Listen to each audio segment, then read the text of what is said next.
Big storylines. Big storylines. Let's go to Old Trafford. Oh, boy. Let's go to Manchester United, who got a 3-1 win against Southampton midweek when, for large portions of the game, outplayed. Amad Diallo come up with incredible performance, 3 goals, gets us 3 points. Everybody's happy, big smiles. They played Brighton at home. I think we were looking at this game, and one of my notes on this game was, I fancy Brighton to go and win at Old Trafford. Yeah.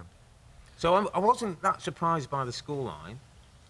I think I'm being a bit more surprised by the reaction after the scoreline to the manager, and we'll talk about. But Manchester United at the moment, Rob, are just not very good football team. Yeah, and I think the realisation, and I know we've said this before, Rob, right? We've said this before about Manchester United, that they're this and they're that, and this isn't very good, and this manager this and this player that. But I didn't really have the full expectation of actually how bad or average they really, really are. They really, really are. There's not many good players in the team. Good teams and great teams, I always feel, are built with stars, like that are proper make you good. I was in a. We had some stars in our team. I knew I wasn't one of them, but I was a guy in the background that did all right. Right. Sure the stars I did all right. I did all right. Man United have got no stars, and they've got quite a few that do all right. Yeah. They've got quite a few that do all right. Now, when you're at Manchester United, there's got to be better than average players in the squad, and that's what it looks like right now. I'm kind of shocked, and let's get to his comments, Rob, what he said after. Well, he's come after, and I mean, the headline comment, it'll be all over the news, is maybe, so he took to maybe in, which I thought was very clever. Maybe, it's the worst Manchester United team in history. I mean, wow. So by the way, we had some data and fact up there on a graphic. Yeah, that said they lost 6 of the first 12 games. 12 games at home. I mean, 1893. Yeah, Newton Heath. They weren't even Manchester United back in the day. So, like, over time, hundreds of years has shown that this team, in terms of results at home, is as bad as it's ever been. I'm going to go straight to you, Rob. Is that okay to say that? Yeah. And we all like a manager being honest, right, and open. I mean, what does that make the dressing room feel like? Well, I was okay with it. 1, I think he's a good communicator. 2, I think he knows exactly what he's doing. By the way, he hasn't said those things, and look what's happening. So guess what? Let me just tell a few people at home too, because a few might be living on, I'm a Manchester United player. Is that what you're saying? And I'm a Manchester United player. And a few maybe think they are stars. A few maybe think, look, Rasmus Højlund, Rob, has so disappointed me in recent weeks. Yeah, me too. Because I think he's talented, I think he's got potential. Has he? He's got pace. Is he, though? But he ain't a star. And by the way, he needs to work at his craft. And so maybe it was one of those, like, I'm just going to let you know that, by the way, you're not, this guy had a team at Sporting who probably not as big a high profile, certainly not earning the kind of money, but probably better players. So I think I think it's a message to upstairs. I think it's a message to the ownership group and to Jim Ratcliffe, who's looking after the football, that I'm an ambitious young manager, and this group of players ain't good enough. So you're going to have to ship some of these out, and we're going to have to build this whole thing again. It is remarkable, because to rebuild something like this with the PSR situation is not going to be easy. No, and it's going to take time. And he's going to I think it's Pot saying, like, you're going to have to give me the time, we're going to do this. If not, you know what? Maybe it's for somebody else. I think right now they're an average squad, very average squad, playing in a way, right? And this is important too. It doesn't suit them. No, it doesn't suit them. And I don't have a huge problem with that short term. Because he knows his tried and tested system inside and out, and he knows how that works in different games, different scenarios. But just as a group, Rob, go back to that, because it's an important point. Of the group, how many fit? Well, I think the central defenders. But they're not good enough. Well, that's different, isn't it? Right, but I think they're okay in the system. It's the wing backs, isn't it? It's the wing backs. They're very, very short. The midfield players, Mainu and Ugarte, all right.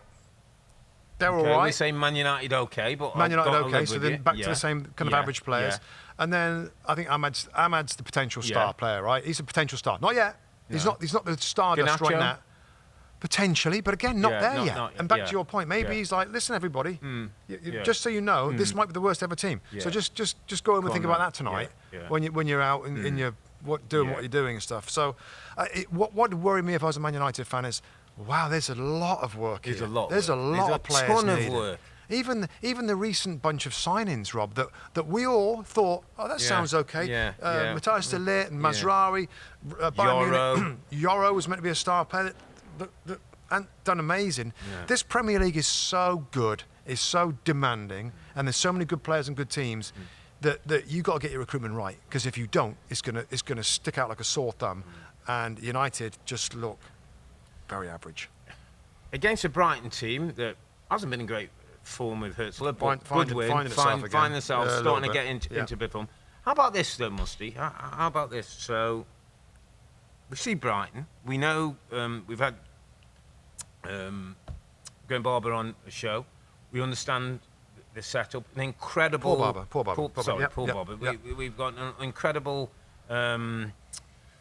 selection process, recruitment process. People out there, network. Yeah. How about Manchester United deciding to invest $10 million in building a full scale? So it's great for Amorim, but it's going to be there for the next 20, 30 years. Because, by the way, recruitment. The problem with Manchester United is the players that they're buying are not good enough to do what's required. So you spend all this money. Brighton go to that point. There's 5 players probably at Brighton who could play in the Manchester United team and do better. Yeah. So recruitment is the key. It is the key. So why not look at what Brighton are doing? Surely. Well, you're saying invest into a system. Go and find a system. Go and find a network. Put everything together. Spend 20. It's not easy. It's not easy, because if it was easy, everybody do. But what I'm saying is, what we've seen, like you've just said, they bought these players and they don't look great. We rarely say that with Brighton. We don't go, Brighton buy a player, we go, he's going to go for 50, 60 million. Is it part of the expectation of Manchester United, Rob? Part of, and the standards the standards required. Might be slightly Nothing's higher. been good enough since Sir Alex Ferguson's gone. Nothing's been good enough. They've won trophies. They finished second in the league table, Rob. And still we all moan about Manchester United. Old, they're cranky, they're not new, mobile, like the new clubs who are moving, who are getting this. Bournemouth. Recruitment is incredible. Yeah, but for their expectation level, it works great, and nobody expects stuff of them when they do amazing things. But Man United expect to do. Their expectation. Caicedo comes in at Brighton. He goes to Chelsea. He's going to be a key man for Chelsea for the next 10 years. So Manchester United should be able to attract these players more than these other clubs if they're out in the market doing the same thing. But to me, it feels like the recruitment is miles behind. Well, you pay. When you bring in bad players, you pay, not just at the time, you pay for a number of seasons. The money you spent on Anthony, that's real money. That's real money they spent. They get nothing. Mason Mount. Casemiro was 60, 70 million pounds. And you get nothing back for him. That affects things. If you make a bunch of good signings, and this is what's probably happening at Chelsea, they spent a lot of money, but they're good. Yeah, and they're going to be good for a long period of time. Yeah. And that's what made Chelsea successful in the past. They bought good players that are there at the right age, and they enjoy them for a decade. Man United have got to find some talent. They've got to get some players that are better in the system. They need a dedicated left wing back and a right wing back, and then we'll take a view on it. Because there's lots of other parts of the team needed. But those 2 players, that could change a lot if they find a couple of good ones. Is he the kind of guy you think, Rob, who could... This ain't like I don't too much think so. for him? I don't think so. I don't think so. He's a stayer. The biggest issue, the biggest problem will be, hang on a minute, we've got a different manager. We're worse. Yeah, well, that's what he said, didn't he? Yeah. And we've lost more games than the guy before me. Like he said it, with a smile on his face. So, we laugh about it, but if this keeps going, and they finish. Because there's always those percentages, isn't there? At 10 percentage and Amorim percentage, and he's actually. And of course, they've got plenty of time, which you're rightly so. But I'm telling you right now, if we're sat here, Rob, in a year's time, and they made a few signings in the summer, and they get a couple in January, they get a few in the summer, and it's still a bit of a struggle, and they're got mid-table, bottom half. They're looking for somebody else. Yeah. They just are. And there's got to be, at some point, there's got to be like, here we go a little bit. And I'll be honest with you, I just thought by now we would have seen something that's better. And we've had a couple of flickers. Yeah. The games, the big high-profile games. When they've raised... But that was Manchester United a little bit in the past. They've done it under Ten Hag, they did it under Ollie. Those big games every now and then. Get up for that, and that's easier than playing Southampton. Yeah, so... Yeah, we'll see. He's got to start getting a little bit of improvement, Rob. Yeah. Or people are going to start talking. Yeah. Crazy as it seems. Hi there, I'm Rebecca Lowe, studio host of NBC's coverage of the Premier League. Don't forget to hit subscribe to watch more videos all season long. And if you want even more Premier League content, from original series to live matches, head over to Peacock.